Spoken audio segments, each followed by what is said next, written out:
Hi everyone, I just wanted to come back in here and talk about the 4 different paths of yoga because I spoke about them in this month's May 2nd full moon Vedic astrology reading in Libra in Swati Nakshatra.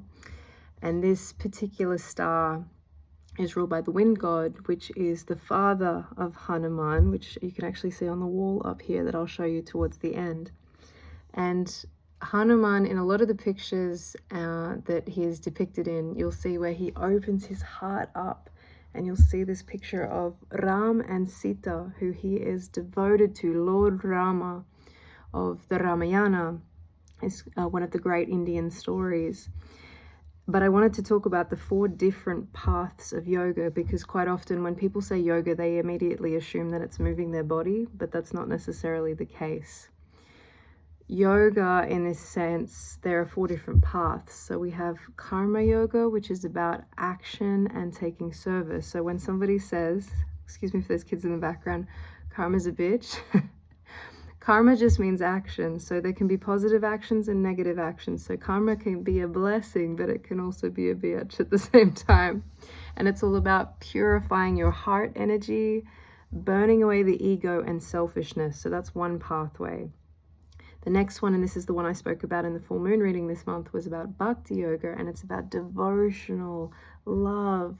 And this is where we do it through rituals that you might have, no matter what those practices are that you have. Prayer, chanting, we call this kirtan, and where our emotions are directed towards unconditional love. We bring that together. The third one is called Raja Yoga, and this is about meditation and self-control. So we do mental discipline exercises here where we're gaining control over the mind and the senses and the body. Things like mental mastery, and it's interesting because this particular full moon was significant for Buddha Purnima, which is the Buddha full moon, because this is the time where the Buddha gained enlightenment under the Bodhi tree. And Bodhi actually means the mind, so it's mental mastery, Samadhi, enlightenment.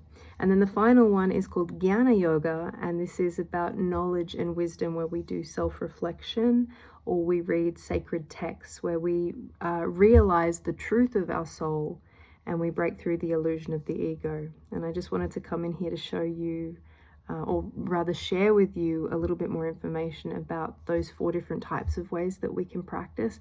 And there is a saying that when you strengthen within those, there is the 8 limbs of yoga, but within yoga, when we strengthen any part of it, we strengthen all parts of it. So let me show you this picture of Hanuman, and you'll see Hanuman's devotion and love allowed him to, he was meant to go and find this plant to save this individual, and he didn't know where it was on this mountain, so he grew in size and carried the mountain back to where he needed to go because he couldn't find this Ayurvedic herb that was on the mountain, so he just brought the whole mountain back. And that is how he demonstrates his Bhakti yoga, his love and his devotion, because he goes, I'll bring the whole mountain. So I just really wanted to share that with you at this time, just to give you some strength and something to ground into at this particular time with the full moon. All right, take care. Bye.